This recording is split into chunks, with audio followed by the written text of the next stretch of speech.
j'espère très sincèrement que vous allez tous et toutes très bien. Dans cette vidéo, je me propose de vous partager les petits achats que j'ai fait lors du Black Friday. J'ai fait des petits achats sur le site de Glossgod, Sephora et Beauty Bay. Si c'est ce haul qui vous a amené sur ma chaîne YouTube, je vous souhaite la bienvenue. N'hésitez pas dès à présent à vous abonner à ma chaîne YouTube pour ne rien manquer des futurs thèmes de mes vidéos make-up. Comme je le dis à chaque fois, ici on parle maquillage, mais sans jamais se prendre au sérieux. Vous trouverez entre autres sur cette chaîne des hauls, des crash tests, mon avis toujours sincère sur les produits, des rangements make-up, des déclutters, des rotations make-up, des vidéos produits terminés, etc. Et sans plus attendre, on commence mon haul du Black Friday. J'entends parler depuis un petit moment de la marque Glossgod, qui est une marque suédoise. Apparemment, ils vendent pas mal de fards à effet qui sont assez extraordinaires. C'est vrai que quand on va sur le site, les palettes sont toutes aussi tentantes les unes que les autres, ou presque. Ils ont restocké des palettes avant le Black Friday, mais il y avait quand même pas mal de ruptures de stock. Je pense que dans l'idéal, j'aurais pris 2 palettes. Mais la deuxième que je voulais, je vous la pincerai au montage, elle n'était pas disponible. Donc je me suis rabattue sur la Dancing in the Sky. Le packaging secondaire se présente comme ceci. Il y a un petit carton et on fait glisser la palette sur le côté. C'est une palette de 12 fards avec une majorité, comme vous le voyez, de tons quand même vert kaki mordoré. Là c'est le prix après promotion, elle était vendue à 359 couronnes suédoises. J'ai eu des frais d'envoi de 117 couronnes suédoises. La palette m'est revenue en tout à 476 couronnes suédoises. Vous allez me dire c'est bien les couronnes suédoises, mais ça fait combien en euros? J'en ai eu en tout en euros pour 43,91 €, donc avec promo du Black Friday. Je pense que si je n'avais pas eu la promo, ça m'aurait coûté en prix plein, ça me serait revenu en tout à 47 €. Le gain est pas énorme, hein. J'ai gagné 4 € quoi. En gros, j'ai gagné 4 € par rapport au prix plein. Évidemment, si j'avais pris plusieurs palettes, ça aurait été plus intéressant. J'aurais eu qu'une fois les frais de shipping pour plusieurs palettes, mais bon. Il y avait vraiment que celle-ci qui me tentait, je voulais tester la marque, donc j'ai pris qu'une palette. Alors comme vous le voyez, c'est une palette qui est composée uniquement de fards métallisés, fards à effet ou pailletés. Il n'y a pas du tout de fard mat dans la palette. Donc bien évidemment, c'est pas une palette qui va se suffire à elle-même. Je vais tout de suite vous faire les swatchs sur ma main et vous les montrer. Je vous montre la première rangée, je vous montre ce que ça donne aussi sur mes doigts. Ce fard là, ici, il est vraiment magnifique, c'est un espèce de multichrome argenté doré. Il est très intense. Les fards sont vraiment ultra crémeux sous le doigt, c'est du petit beurre. Je vous montre au fur et à mesure sur mes doigts, regardez ce que ça donne. On dirait comme ça sur les doigts, ça me fait penser au fard d'Anessa Mayrick. Au niveau de l'intensité, les couleurs sont magnifiques. Voilà, j'en suis là, je continue. La caméra rend pas vraiment justice à tous les shifts de lumière qu'il y a à l'intérieur de ces fards à paupières. Certains fards sont quand même assez chunky, c'est-à-dire qu'il faut un petit peu chauffer la matière pour qu'elle donne vraiment toute son intensité en fait. Voilà, j'espère que vous arrivez quand même à voir à peu près tous les multi-reflets qu'il y a dans ces fards. Les swatchs sont carrément différents en fait sur les doigts parce que la matière est vraiment chauffée. On se rend carrément moins compte sur la main. Mais je peux quand même vous dire qu'il y a des reflets assez dingos dans les fards de cette palette. Ensuite, chez Sephora, je me suis pris la palette Tiger de chez Hourglass. Je lorgnais depuis un petit moment sur cette palette, mais vraiment le prix plein quand même me freinait pour une palette de teint, parce qu'il faut savoir qu'en prix plein sur le site, elle est à 86 €. Pour le Black Friday, j'avais pas des tonnes d'envie, mais j'avais quand même bien cette petite palette Tiger dans la tête. Par contre, elle était out of stock sur tous les sites. Sur Space NK aussi, j'ai fait un petit peu le tour de tous les sites internet qui vendaient la marque Hourglass. Je la trouvais nulle part. Sur Sephora, pour le Black Friday, elle était aussi bien sûr out of stock. Mais alors, chez Sephora, je sais pas trop comment ils gèrent la gestion des stocks, mais je guettais la remise en stock éventuelle de la palette et puis je sais pas ce qui s'est passé, elle était tout le temps out of stock et puis il y a eu comme une petite ouverture, une fenêtre qui s'est ouverte et j'ai pu la mettre dans mon panier. Là j'ai foncé parce qu'avec les moins 25% du Black Friday ça valait quand même le coup. Je l'ai mise dans mon panier, je me suis dit bon,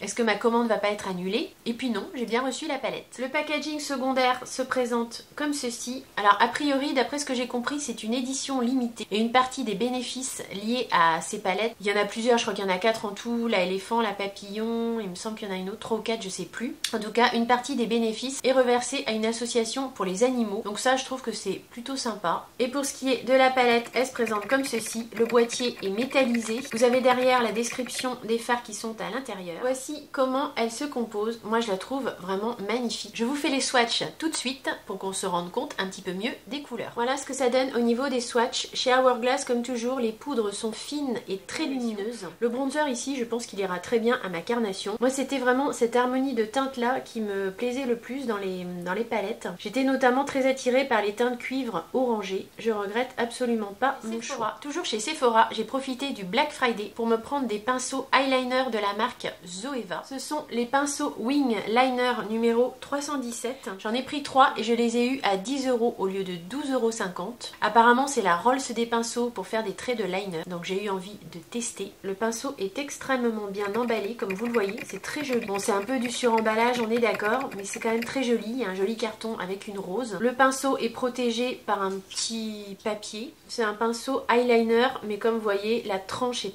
extrêmement fine. Les poils ont l'air ni trop souples ni trop denses.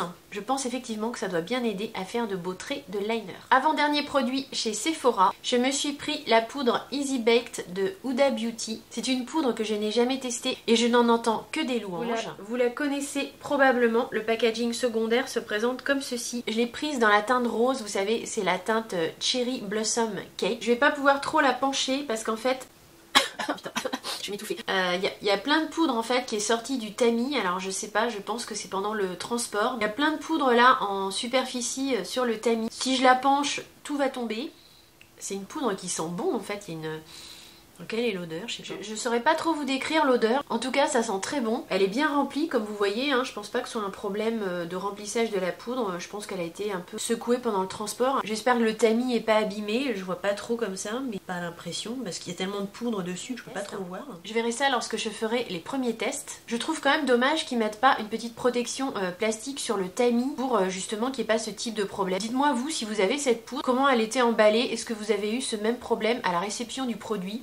Je suis un peu étonnée. Au niveau de ses promesses, elle est censée fixer le maquillage et offrir un fini naturel et aérien. Elle absorbe l'excès de sébum. Elle a un parfum floral et musc doux. Alors effectivement, je pense que c'est pour ça que j'arrivais pas trop à vous décrire l'odeur. C'est parce qu'en fait, il y a une odeur de musc et une odeur un petit peu de fleurs. Ça sent très bon. Elle existe en 9 teintes. Et elle convient à tout type de peau. Moi j'ai pris donc la teinte Cherry Blossom Cake qui est la teinte rose. Je pense qu'elle a un fini assez naturel et assez lumineux et j'ai souvent entendu plutôt du bien en vidéo de cette teinte là, de la poudre de Huda Beauty. Pour le prix, je vous ai pas dit, elle est vendue en prix plein à 37 € et donc avec les 25% du Black Friday, je l'ai payée 29,60 €.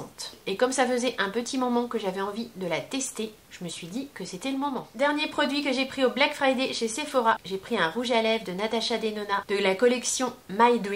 J'ai déjà la palette de teint de cette collection que je trouve géniale. Si tout va bien, j'aurai bientôt la palette. Finalement, j'ai craqué pour la My Dream palette. Finalement, j'ai craqué aux journées Gold. Mais ça, je vous montrerai ça plus tard. En même temps, c'est pas une nouveauté, vous l'avez déjà vu passer plusieurs fois. Mais à force d'en entendre quand même des revues positives et que c'était une palette vraiment facile à utiliser au quotidien, ça m'a titillé de la commander aux journées Gold. Comme ça, j'aurai le trio de la collection My Dream. Pour l'heure, je vous montre le rouge à lèvres dont le packaging secondaire ressemble à ceci. C'est la teinte Natasha, c'est dans la gamme I Need a Nude Lipstick. Je sais pas trop si c'est une teinte qu'elle a créée pour cette collection là ou si elle est dans la collection permanente. N'hésitez pas à me dire ça dans les commentaires si vous avez la réponse. Là en tout cas c'est la teinte Natasha. Ce rouge à lèvres était à 28 € en prix plein et je l'ai payé 22,40 € avec les moins 25% du Black Friday. Vous l'avez sans doute déjà vu passer. Le packaging, moi j'aime assez, je trouve que c'est assez sympa. C'est légèrement velouté. J'ai déjà un rouge à lèvres de cette collection, c'était le 35 NP Athena, c'est la même gamme en fait. Le raisin, il se présente comme ceci.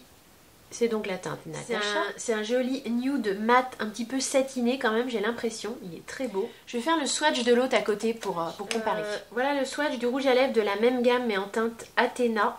Il est plus froid, celui-ci plus marronné. Celui-ci c'est plus un bois de rose en fait quand on le compare à l'autre. Celui-là va être plus marronné. Celui-ci va être plus vieux rose, bois de rose. Ils sont très jolis tous les deux. Et ça c'est type de rouge à lèvres parfait et très portable au quotidien. Dans ma commande j'ai pas compris parce que se trouvait en plus un col waterproof de la marque Black Up. Alors que je ne l'ai pas commandé. Il se présente comme ceci. C'est pas un crayon rétractable. Je sais que la marque Black Up c'est une bonne marque. Je pense que c'est un bon col noir. Néanmoins je suis pas sûre de m'en servir. Je vais plutôt le rajouter au petit concours que je vous ai fait sur ma chaîne YouTube. Je vous le repince ici, vous pouvez encore y participer. Les participations sont ouvertes jusqu'au lundi 19 décembre à midi. On va maintenant passer au site de Beauty Bay sur lequel j'ai craqué pour 2 palettes pendant le Black Friday. Vous voyez que ce haul du Black Friday est relativement raisonnable entre guillemets.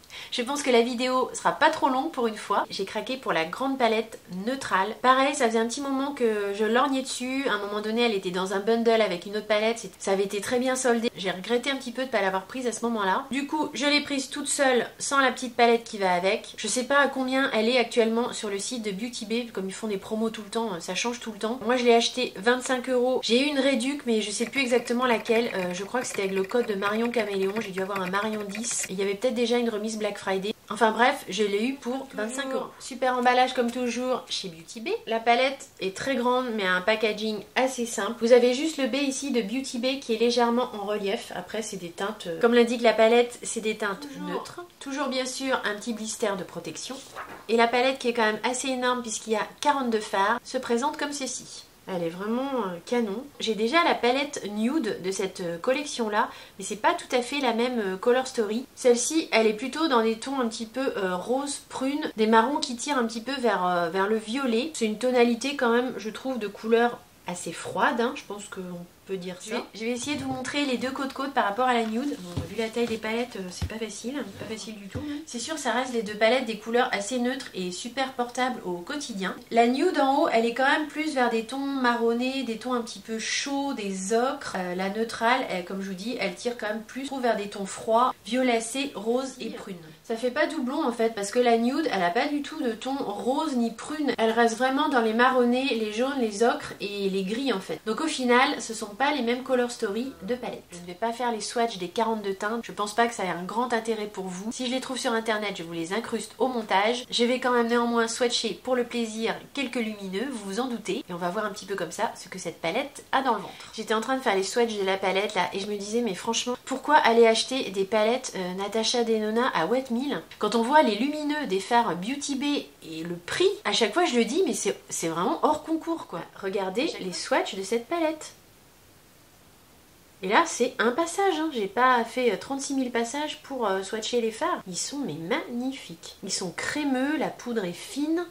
Ils sont hyper métallisés, hyper lumineux. Comme à chaque fois quasiment avec Beauty Bay, je suis bluffée. Je sais pas si vous voyez la beauté de ces fards, ils sont trop beaux. Ce que je trouve que parfois qui peut les distinguer des autres palettes, c'est que peut-être dans les fards Beauty Bay, il y a un petit peu moins de nuances dans les teintes. Mais là franchement avec ces lumineux, c'est vraiment pas le cas. Ce sont vraiment de très beaux neutres avec de très belles nuances. C'est des teintes roses, marronnées, certaines tirent vers le prune froid. Elles sont vraiment magnifiques. Cette palette, pour le nombre de fards et la qualité des fards, je peux vraiment que vous la recommander à 200%. Après, c'est pas la taille de palette qu'on va emmener en voyage, on est d'accord. Mais la neutrale, comme la nude, comme la plupart de leurs palettes, en fait, existent en plus petit format. Vous avez en fait les mêmes fards à l'intérieur. Vous avez moins de fards, bien sûr, mais vous avez un petit peu les fards principaux de la grande palette à l'intérieur, donc ça peut être intéressant. Puis souvent, comme je vous dis, ils font des bundles, ils vendent la grande palette et la petite palette. C'est pas si mal finalement, c'est bien d'avoir la grande palette quand vous avez le temps de vous maquiller, que vous voulez prendre votre temps, et puis la petite palette sous la main sur votre commode pour les make-up de tous les jours par exemple, ou si vous voulez l'emmener avec vous en week-end ou en voyage, c'est sûr que le petit format sera plus pratique. Et puis pour terminer ce haul du Black Friday, je vais vous montrer une palette de la marque Jeffree Star qui pareil me faisait de l'œil depuis un petit moment, mais vu le prix je n'avais pas craqué puisque c'est une palette de 9 fards qui en prix plein à 31,50 €, mais je l'ai eu à 18,90 €